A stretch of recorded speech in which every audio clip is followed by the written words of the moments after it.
غوث پاک نے ایک لمحہ بھی زندگی کا ایسا نہیں گزارا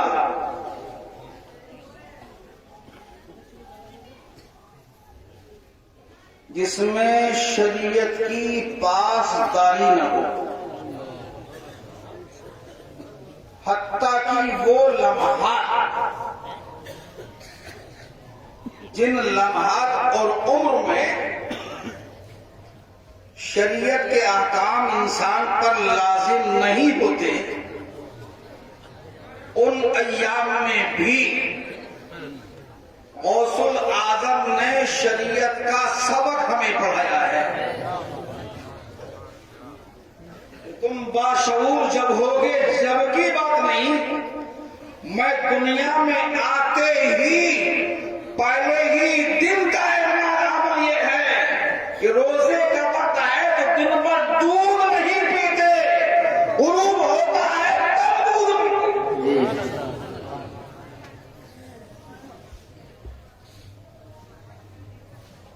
اور کوئی تاریخ میں شاید ملے جو 18 یا 15 پاروں کا ماں کے پیٹ سے حافظ پیدا ہوا ہو۔ وہ میرے غوث ہیں، وہ غوث ہیں۔ زندگی کی باتیں تو ہمیں بھی بہت یاد ہیں، ہم کب سے پیدا ہوئے، ہوش سنبھالا جب سے یاد ہیں، کتنی ہم بھول چکے ہیں۔ مگر غوث الاعظم کو وہ بھی یاد ہے جو ماں کے شکم میں دیکھا تھا، غوث الاعظم کو وہ بھی یاد ہے جو ماں کے پیٹ میں دیکھا تھا۔ ایک مرتبہ اپنی والدہ زکیہ والدہ محترمہ، ہم دنیا میں آنے کے بعد تو آپ کی خدمت کرتے ہی ہیں، ہم آپ کے شکم میں تھے تب بھی آپ کی خدمت کرتے ہیں،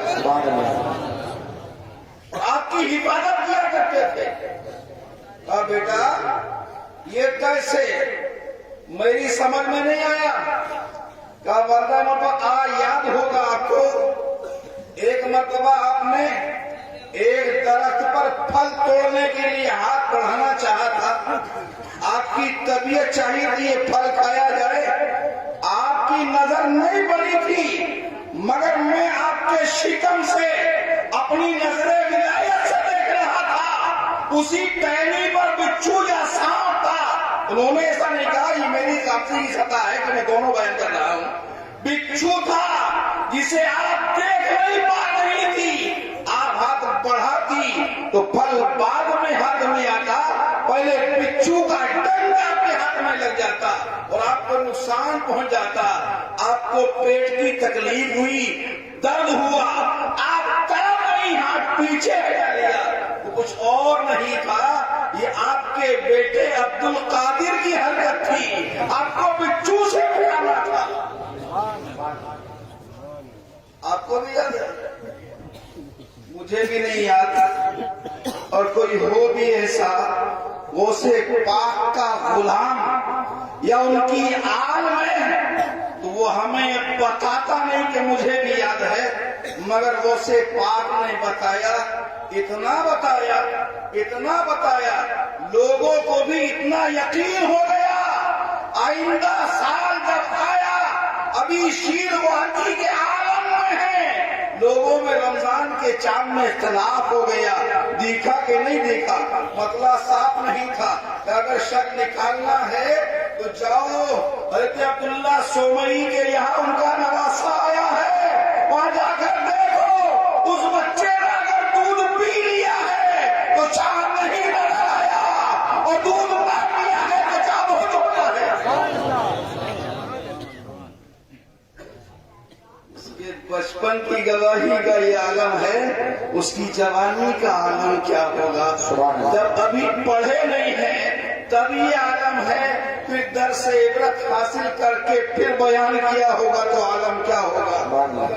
کمال دیا، اللہ اکبر، یہ سب کچھ ہے مگر غوث پاک بیان نہیں کرواتے، خطاب نہیں کرواتے۔ ایک دن سرکار دو عالم جناب محمد رسول اللہ صلی اللہ علیہ وسلم خواب میں تشریف لائے، مصطفیٰ جان رحمت نے ارشاد فرمایا بیٹا عبد القادر تم بولتے کیوں نہیں، تم خطاب کیوں نہیں کرتے، تم تقریر کیوں نہیں کرتے؟ کہنے لگے آقا میں عجمی ہوں، میں قادر الکلام نہیں، عربی میں کیسے بولوں؟ اچھا تم ابھی بولنے کی ہمت نہیں رکھتے، کہا منہ پھیلاؤ۔ منہ پھیلایا سرکار بغداد نے، سرکار مدینہ نے اپنا لعب دہن سیدنا شیخ عبد القادر کے دہن میں ڈالا، اور ایک مرتبہ نہیں 7 بار ڈالا۔ آنکھ کھل گئی، بیدار ہو گئے، اور اس کے بعد پھر سو گئے، اور پھر سوئے تو علی شیر خدا سامنے آئے، مصطفیٰ جان رحمت کے بھائی آئے، داماد آئے، شیر خدا مولا مشکل کشا، جن کے بارے میں نبی نے ارشاد فرمایا من کنتو مولا ہو علی المولا، جس کا میں مولا ہوں اس کا علی مولا ہے۔ وہ آئے، کہا بیٹا عبد القادر بولتے کیوں نہیں؟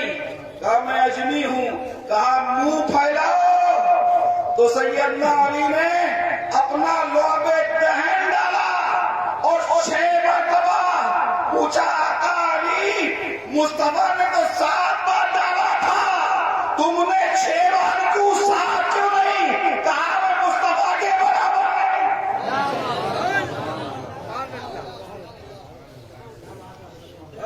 وہ علی جو مصطفیٰ کے گھر پلا تھا، وہ علی جو مصطفیٰ کے ساتھ رہا تھا، وہ علی جو مصطفیٰ کے بستر پر خطرناک پر لیٹا تھا، وہ علی جو خیبر شکن تھا، وہ علی جو ذوالفقار حیدر کا جو ابوالبکر تھا، وہ علی جو حیدر کرار تھا، وہ علی جو دامن رسول تھا، وہ مصطفیٰ کی برابری نہ کر سکا۔ آج میں تو چلنے والا برابری کرے تو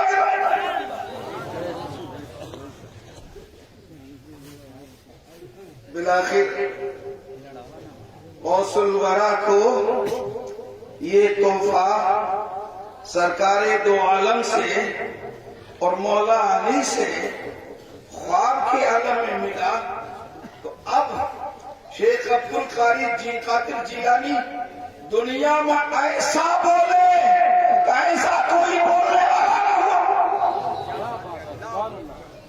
اب اتنے چیختے ہیں، چلاتے ہیں، مائک سامنے ہے، دور تک ہورن ہے، پھر بھی شکایت کر جاتی ہے ہم کو آواز نہیں پہنچی۔ غوث الاعظم کی کرامت یہ بھی ہے 70 ہزار کا مجمع، مگر اسے پاک کے سامنے جب بیٹھتا ہے ایسا ہی قریب والا سنتا ہے، ایسا ہی دور والا سنتا ہے۔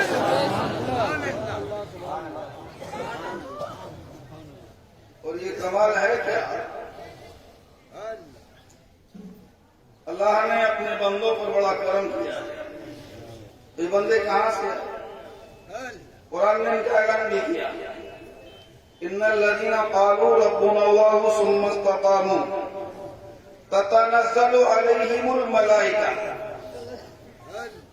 بے شک جنہوں نے کہا میرا رب اللہ ہے، یعنی ایمان لے آئے اور پھر کہتے رہے کہ میرا رب اللہ ہے، ثم استقاموا، اس پر استقامت فرمائی، اس سے ہٹے نہیں، دور نہیں گئے، بلکہ اس کو دل میں جما لیا، میرا رب اللہ ہے، اس کو ایسے نہیں چھوڑا گیا۔ تتنزل علیہم الملائکہ، اس پر اللہ کے فرشتے نازل ہوئے۔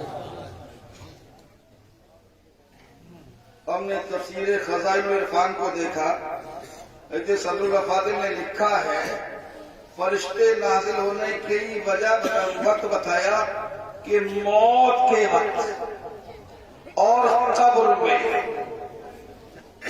واقع ذمہ دار ہمارے عالم دین بزرگ ہیں، مگر اس تفسیر سے مجھے سکون نہیں ملا، اس لیے کہ اور جب مطالعہ کیا تو ملا موت کے وقت جو فرشتے آتے ہیں یا قبر میں آتے ہیں فرشتے، یہ مومن کی شان نہیں ہے، یہ سب کے پاس آتے ہیں، موت کے پاس بھی آتے ہیں، قبر کے سوالات بھی سب سے ہوتے ہیں۔ یہ الگ بات ہے، قبر میں جب فرشتے آتے ہیں مومن 3